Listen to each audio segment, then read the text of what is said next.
Columbia Network takes pleasure in bringing you Suspense.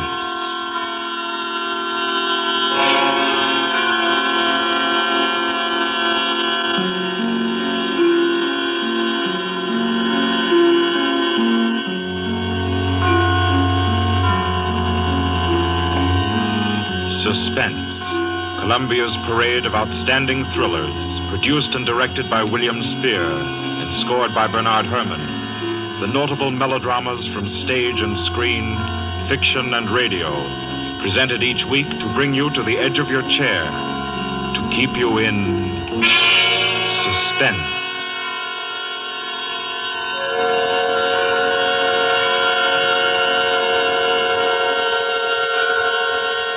Good evening. This is Orson Welles.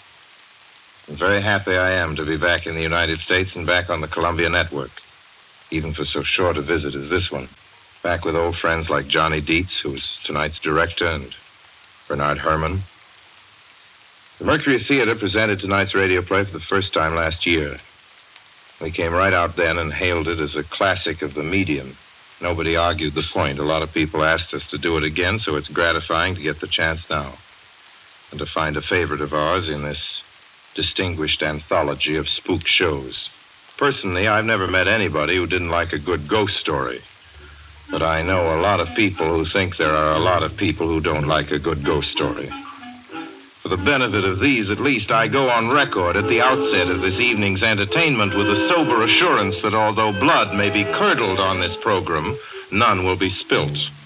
There's no shooting, knifing, throttling, axing, or poisoning here. No clanking chains, no cobwebs, no bony and or hairy hands appearing from secret panels, or better yet, bedroom curtains. If it's any part of that dear old phosphorescent foolishness that people who don't like ghost stories don't like, then again, I promise you, we haven't got it. Not tonight. What we do have is a thriller. It's half as good as we think it is. You can call it a shocker. It's already been called a real Orson Welles story. Now, frankly, I don't know what this means.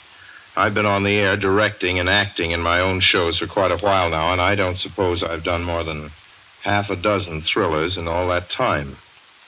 Honestly, I don't think even that many, but it seems I do have a reputation for the uncanny. Quite possibly, a little escapade of mine involving a couple of planets, which shall be nameless, is responsible. Doesn't really matter. Don't think I disapprove of thrillers. I don't. A story doesn't have to appeal to the heart. It can also appeal to the spine. Sometimes you want your heart to be warmed, and sometimes you want your spine to tingle. The tingling, it's to be hoped, will be quite audible as you listen tonight to The Hitchhiker. That's the name of our story, The Hitchhiker.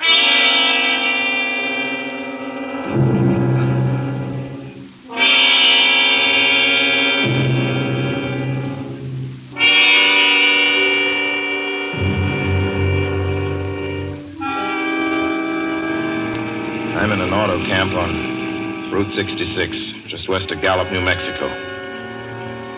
If I tell it, perhaps it'll help me. Keep me from going crazy. I gotta tell this quickly. I'm not crazy now. I feel perfectly well, except that I'm running a slight temperature. My name is Ronald Adams. I'm 36 years of age, unmarried, tall, dark, with a black mustache. I drive a 1940 Buick, license number 6Y175189. I was born in Brooklyn. All this I know. I know that I'm at this moment perfectly sane. That it's not me who's gone mad. It's something else.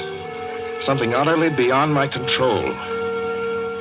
I've got to speak quickly. At any minute, the link may break. This may be the last thing I ever tell on Earth. The last night I ever see the stars. 6 days ago, I left Brooklyn to drive to California. Goodbye, son. Good luck to you, my boy. Goodbye, Mother. Here, give me a kiss, and I'll go. I'll come out with you to the car. Oh, no, it's raining. Stay here at the door. Hey, what's this? Tears? I thought you'd promise me you wouldn't cry.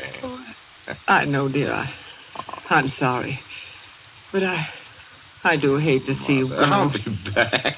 It'll only be the On the coast 3 months? Oh, it isn't that. It's just the trip. Ronald, I wish you weren't driving. Oh, Mother, there you go again. People do it every day. I know, but you'll be careful, won't you? Promise me you'll be extra careful. Don't fall asleep or drive fast or pick up any strangers on the road. Oh, gosh. I think I was still 17 here, you told me. Oh. And wire me as soon as you get to Hollywood, won't you, son? Of course I will. Don't you worry. There's nothing going to happen. It's just 8 days of perfectly simple driving on smooth, decent, civilized roads with a hot dog or a hamburger stand every 10 miles.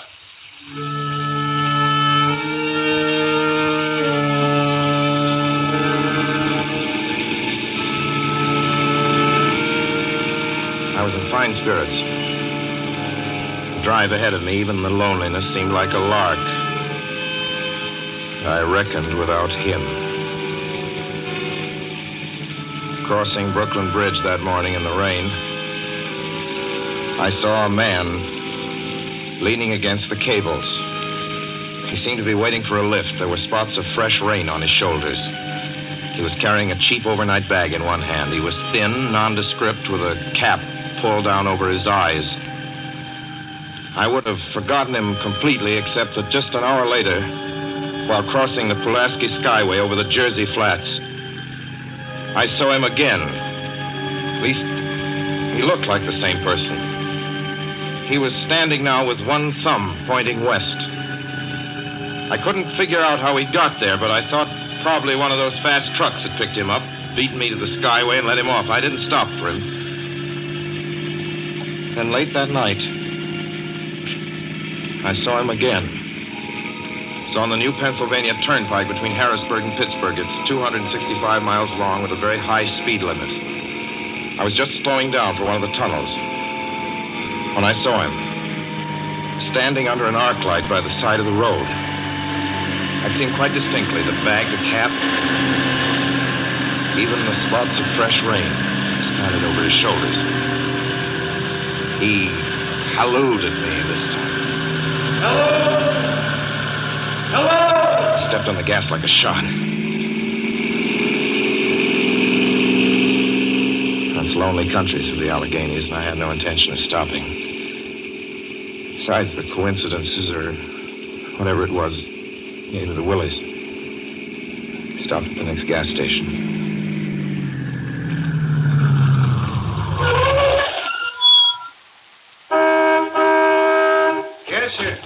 Fill her up. Certainly, sir. Check your oil, sir? No, thanks.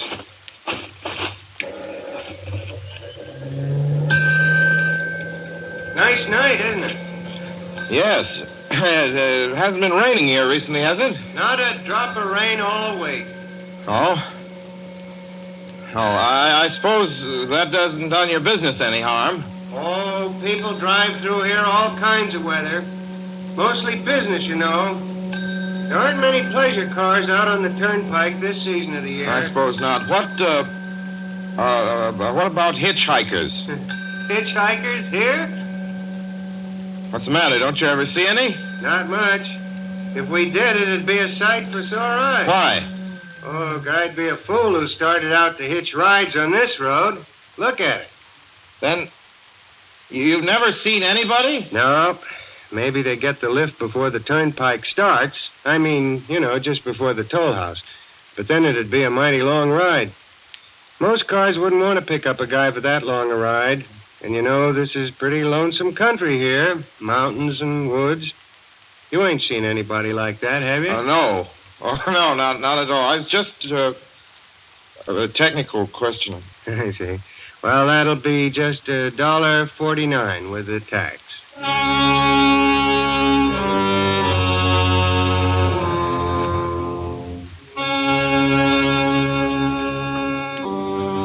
Gradually passed through my mind a sheer coincidence. I had a good night's sleep in Pittsburgh. I didn't think about the man all next day until just outside of Zanesville, Ohio, I saw him again. It was a bright, sunshiny afternoon. The peaceful Ohio fields, brown with the autumn stubble, lay dreaming in the golden light. I was driving slowly, drinking it in, when the road suddenly ended in a detour. In front of the barrier, he was standing.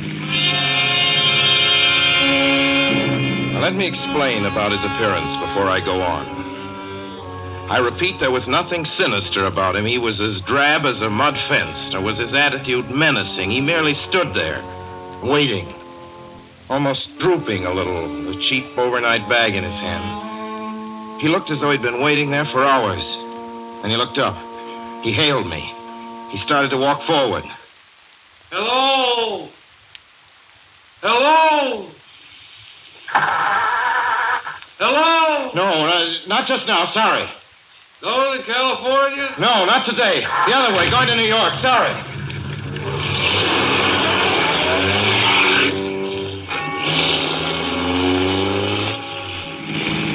After I got the car back on the road again, I felt like a fool. Yet the thought of picking him up, of having him sit beside me, was somehow unbearable. At the same time, I felt more than ever unspeakably alone.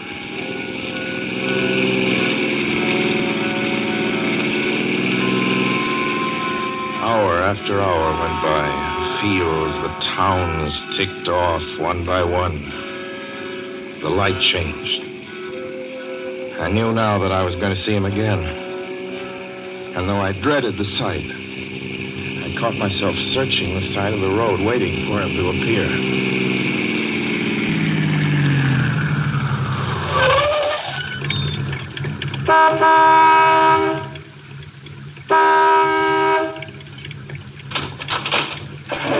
Yeah, what is it? What do you want? Sell sandwiches and pop here, don't you? Yeah, we do in the daytime. But we're closed up now for the I know, night. but I was wondering if you could possibly have a cup of coffee, black coffee, just... No, not this time of night, mister. My wife's the cook. She's in bed. No, don't shut the door, please. Listen, just a minute ago... just a minute ago, there was a man standing here right beside the stand, a suspicious-looking man. I don't mean to disturb it. You see, I was driving along when I just happened to look, and there he was. How's he doing? Well, nothing. You've been taking a nip. That's what you've been doing. Now, on your way before I call out Sheriff Oates.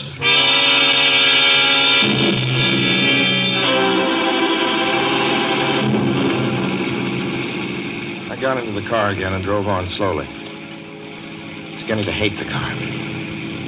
If I could have found a place to stop, to rest a little. I was in the Ozark Mountains of Missouri now. A few resort places there were closed, only an occasional log cabin, seemingly deserted. That's all that broke the monotony of the wild, wooded landscape. I had seen him at that roadside stand. I knew I'd see him again. Maybe at the next turn of the road. I knew that when I saw him next, I would run him down.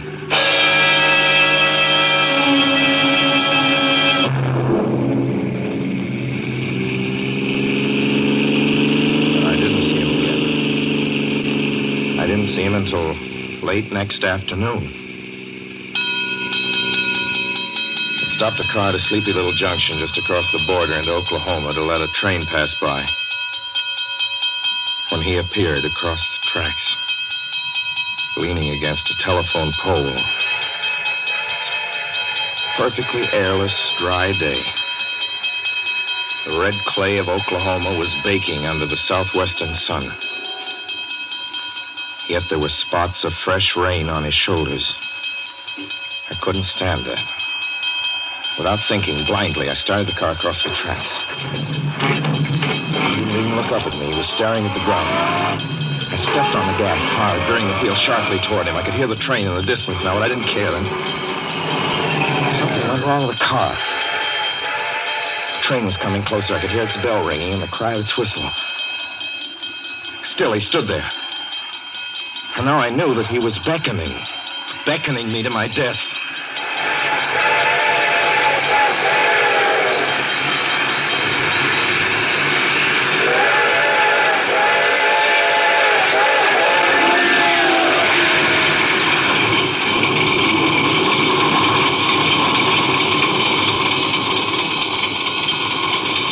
Well, I frustrated him that time. The starter worked at last. I managed to back up. When the train passed, he was gone. I was all alone in the hot, dry afternoon.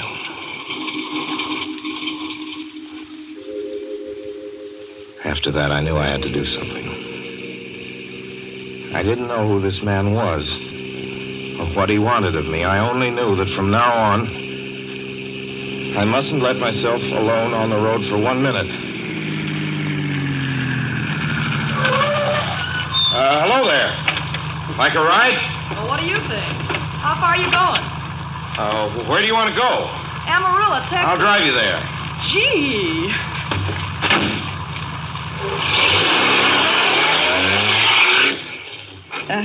You mind if I take off my shoes? My dogs are killing me. Go right ahead. Oh, gee, what a break You this is. hitchhike much? Sure, only it's tough sometimes in these great open spaces to get the break. I should think it would be, though I'll bet you get a good pickup in a fast car. If you did, you could get places faster than, say, another person in another car, couldn't you?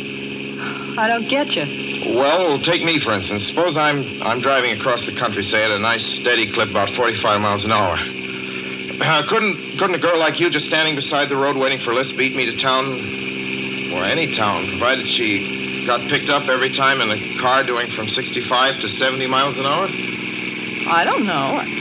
What difference does it make? Oh, no difference. It's just a crazy idea I had sitting here in the car. Imagine spending your time in a swell car thinking of things like that. What would you do instead? What would I do? If I was a good-looking fella like yourself, why, I just enjoy myself every minute of the time. I'd sit back and relax. And if I saw a good-looking girl along the side of the road, hey, look out! Did you see him? See who? A man standing beside the barbed wire fence. I didn't see anybody. It wasn't nothing but a bunch of cows and a wire fence. No? What'd you think you was doing? Trying to run into the barbed wire There's a man fence? there, I tell you. A thin gray man with an overnight bag in his hand. And I was trying to run him down. Run him down? You mean kill him? Say you didn't see him back there? You sure? I didn't see a soul. As far as that's Watch concerned... for him the next time and keep watching. Keep your eyes peeled on the road. He'll turn up again. Maybe any minute. There! Look there!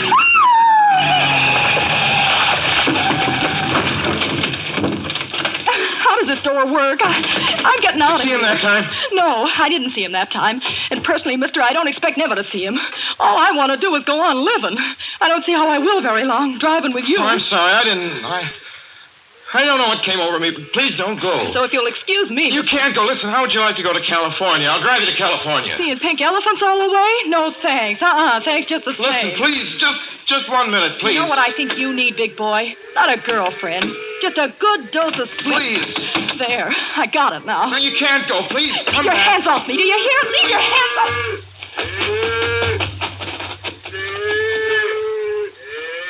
She ran from me. As though I were a monster. A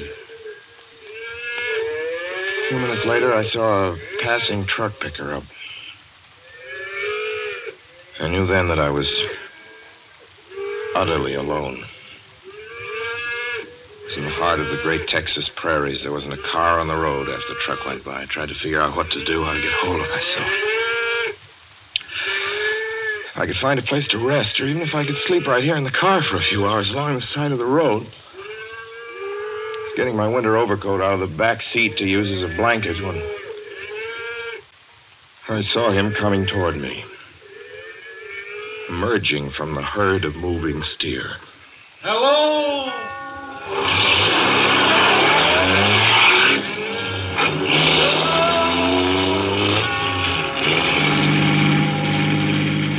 Maybe I should have spoken to him then. Fought it out then and there. For now, he began to be everywhere. Whenever I stopped, even for a moment, for gas, for oil, for a drink of pop, a cup of coffee, sandwich, he was there. I saw him standing outside the auto camp in Amarillo that night when I dared to slow down. I was sitting near the drinking fountain of a little camping spot just inside the border of New Mexico. He was waiting for me outside the Navajo reservation where I stopped to check my tires. I saw him in Albuquerque when I bought 20 gallons of gas. I was afraid to stop now. I began to drive faster and faster. I was in lunar landscape now. The great arid mesa country of New Mexico. I drove through it with the indifference of a fly crawling over the face of the moon. Now he didn't even wait for me to stop. Unless I drove at 85 miles an hour over those endless roads, he waited for me at every other mile. I'd see his figure, shadowless, flitting before me, still in its same attitude, over the cold, lifeless ground, flitting over dried-up rivers, over broken stones cast up by old glacial upheavals, flitting in that pure and cloudless air. I was beside myself when I finally reached Gallup, New Mexico this morning. There's an auto camp here. Cold, almost deserted this time of year. I went inside and asked if there was a telephone.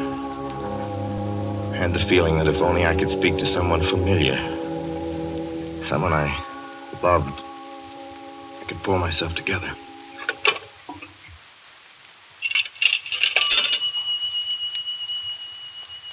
Your call, please. Long distance. Long distance, certainly. This is long distance. I'd like to put in a call to my home in Brooklyn, New York. I'm Ronald Adams. The number is Beechwood 200828. Certainly, I will try to get it for you. Albuquerque, New York for Gallup. New York. Gallup, New Mexico, calling Beechwood 20828. I'd read somewhere that love could banish demons. It was the middle of the morning. I knew Mother'd be home. I pictured her tall and white-haired in her crisp house dress, going about her tasks. Be enough, I thought, just to hear the even calmness of her voice. Will you please deposit $3.85 for the first 3 minutes? When you have deposited $1.50, will you wait until I have collected the money?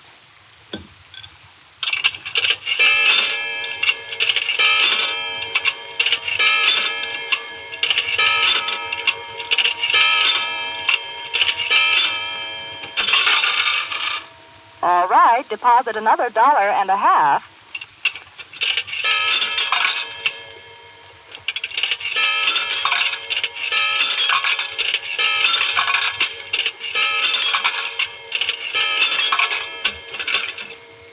Will you please deposit the remaining 85 cents?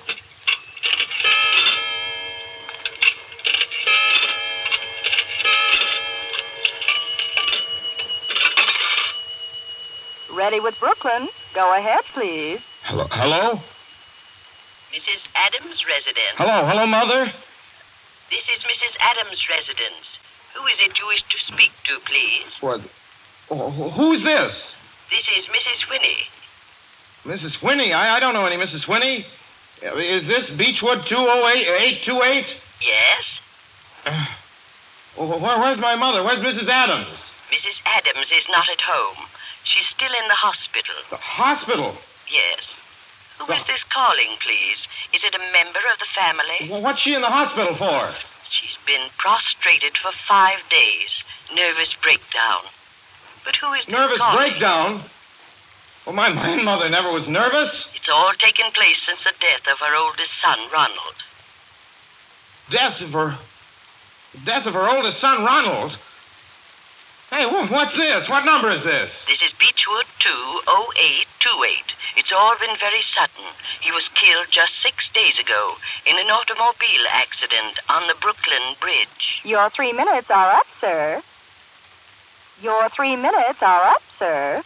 Your 3 minutes are up, sir. And so I'm sitting here in this deserted auto camp in Gallup, New Mexico. I'm trying to think. Trying to get hold of myself. Otherwise, I am going to go crazy. Outside, it's night. The vast, soulless night of New Mexico.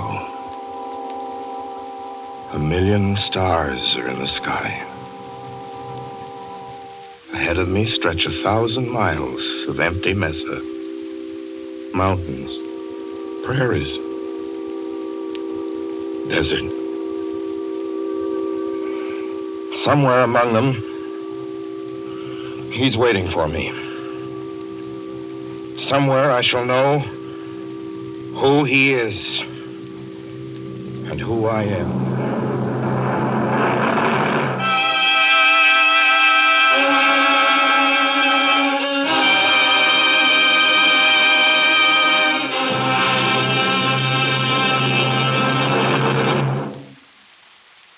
So ends The Hitchhiker, and to Orson Welles our considerable thanks for his playing of the title role.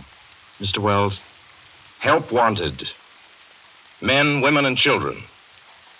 Nature of work, hard, monotonous, back-breaking labor. Hours, 75 a week minimum. Pay, few cents an hour. Added inducement, 2 meals a day, including several ounces of bad bread and a cup of thin soup. Don't delay. Apply at once. How'd you respond to a want ad like that, Mr. and Mrs. American working man and woman? You'd laugh, wouldn't you, and throw the paper in the trash basket. Dismiss the whole advertisement as some kind of a joke. But believe me, it's no joke. It's a simple statement of the working conditions that exist today in Nazi Germany and the conquered countries under Nazi rule. It's also an exact statement of the working conditions that will be imposed on you and every member of your family if the Nazis win this war. You yourself personally can stop them from winning, as you know. You don't have to give up your well-paid job to do it. You needn't have to be a soldier or a sailor or an airman or a nurse or a war worker to ensure American victory. Uncle Sam doesn't ask plain, ordinary, hard-working citizens like you to give him anything. All he does ask very seriously and very urgently is that you loan him 10 cents out of every dollar you make. That's all there is to it. Lend Uncle Sam a dime to win this war, and he'll pay you back with interest when he's won it. The easiest, most convenient way to lend him these dimes is to enroll in the payroll savings plan. Just tell your boss to deduct 10 cents from every dollar he pays you and lend it to Uncle Sam in your name. Sign up for this simple savings plan today, and when victory comes, you'll have war bonds in your pockets instead of Axis bonds on your wrists. Suspense will be heard again 2 weeks from tonight. Next Wednesday night, September 9th, the Columbia Broadcasting System will present over many of these stations at 9:30 p.m. Eastern Wartime an address by W. Averill Harriman, the United States Lend-Lease Administrator in London. Mr. Harriman, as the personal representative of the President of the United States, attended the Moscow conferences between Winston Churchill and Joseph Stalin. Next Wednesday's broadcast will be Mr. Harriman's first public address since his return to this country. Suspense is produced and directed by William Spear. John Dietz was our guest director this evening. Tonight's radio drama was written by Lucille Fletcher. The original score was by Bernard Herrmann.